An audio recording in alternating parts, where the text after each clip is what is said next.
Hi Richard, today we are here on the American Film Market and we are happy to meet Stage 32 on the conference dedicated to financial model for the future. Yep.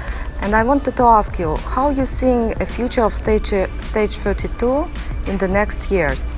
Well, you know, we're over 500,000 people worldwide now that are on Stage 32 that use the platform for networking and for getting education about everything that's happening globally in the business. Not just craft, but, you know, the craft is definitely part of it, but the business of filmmaking as well. And, you know, it's rapidly changing. So what we've been planning is an expansion of our education. We're making our education much more locale specific, geo-targeting certain locations with certain subjects. You know, for example, tax incentives in one area might not be the same as they are in, say, the U.S. So we're trying to educate filmmakers and creatives worldwide, and we're also trying to support content creators of even short-form content that are using the short-form method as proof of concept for something bigger. So everything is kind of in flux right now, but we're going to be at the forefront as we are right now at educating all of those people. And how you decided to combine services, like to find a job and to have education and all in one platform? How this idea come to you? Well, it came to me out of a need because I work as a producer and a screenwriter and I started as an actor. And the networking part of it, I didn't want to be on Facebook or LinkedIn or anything like that because I felt like it was too broad. And I want to spend my time really concentrating on networking with people that are going to, you know, help me with my pursuits, you know, my creative pursuits. So that was the networking part of it. The education part of it is I always felt that if you're going to bring people onto a platform and connect them, you need to train them. And because it's not enough these days, you know, if you have filmmakers you have screenwriters that are now becoming filmmakers, you have filmmakers that are becoming producers, you have actors that are becoming producers. It's not enough just to know your craft, you have to know the business. So, and it's changing so rapidly that you have to have those educational opportunities. So our way of looking at it was bring them together, you know, and then educate them. And it's proven to be very successful. Do you have idea about users from Europe or France? Europe is huge for us. France has grown tremendously for us. The UK is very big for us. There is so much filmmaking that's being done all across Europe, and it's expanding. And there's a ton of content creators as well. Like I said earlier, making short-form content that come out of the European, out of Europe. And so we are very, very prominent there, and we have a lot of education that is focused in those areas, and it's just continuing to grow. And it's growing by word of mouth. Like we really don't spend money on advertising. We don't go out there and try to buy members. What we ask is that if you like the platform, invite other people, because the more people you're inviting, the stronger it's making the platform, the more opportunities that are going to be created.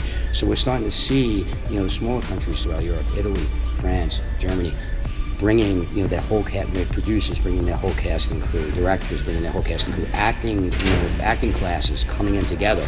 We're seeing a ton of that. So we're seeing people, you know, sign up at like a bulk, you know, a bunch of people at a time. And you don't spend money on Google Ads? Money on Google Ads, all around. We started with 100 of my industry friends, and we're up over 500,000 people worldwide. We know how difficult to grow up community, and it seems it's very professional and really targeting the needs of industry. It is. We're thrilled about that. You know, people in the industry take us very seriously. They see what we're doing. There's a ton of projects that are being, you know, high-level projects that are being done, and we're proud of those.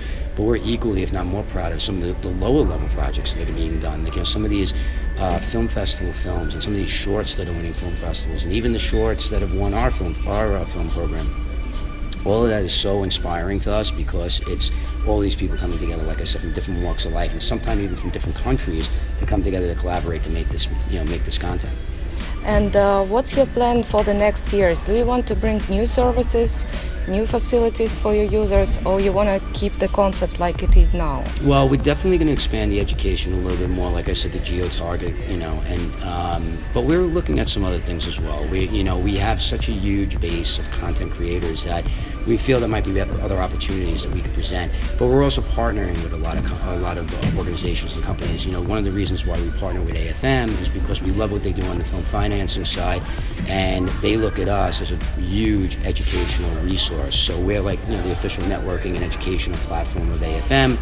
We help them program, you know, some of the panels, like the one I was just on, and it's a perfect partnership because we can't do it all.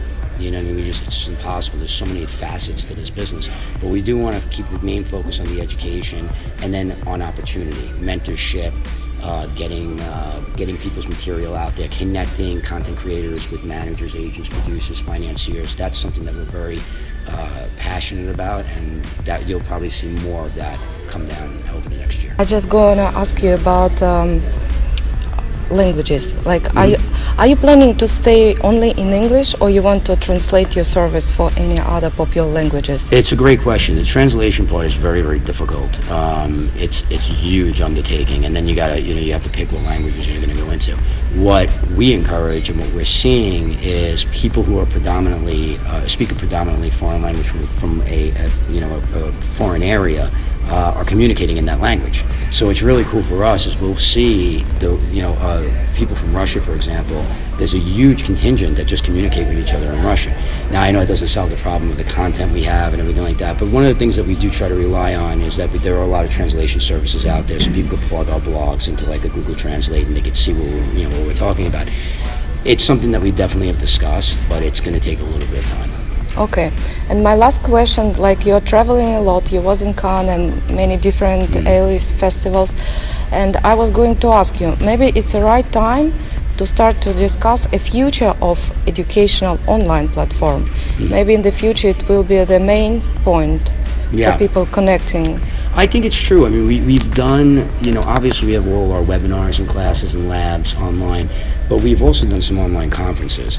I think the challenge is people love the human interaction, and we don't want to take that away, which is another reason why we like partnering with existing conferences, because they're already established and they're going to bring us in, for the education or whatever it might be, and we're able to meet people face to face. And we very much encourage, we don't want people to lose, even though it's an online networking site, we don't want people to lose that connectivity of being together. And it's one of the reasons why even on the platform there's a meetup section where anybody in any area can set up a meetup. Anybody can set up a Stage 32 meetup. So if you live in France and you want to meet other Stage 32 members, you obviously can network with them online, but then you could also set up a meetup where you can network with them offline and meet them face to face. So I do think that it's going in that direction. I think even with VR and AR, I think there'll be these, conferences where you'll virtually be there and you'll be able to interact with people and stuff like that. I think we're down the road on that a little bit, or it's a little bit down the road. But we don't want to discourage that idea of being face to face, because a lot of the creating we do in isolation, but then we have to come together to make this product, right? You want to keep that because there's an intimacy to that shouldn't be lost. But on the flip side of that, of course, it's amazing that you can live in France and connect with somebody in South Africa and come together to make a project, and you could do it online, in your pajamas, at your convenience, or in line at Starbucks. That's amazing to me, and it's something that I think is only going to spark more creativity and more content as we move along.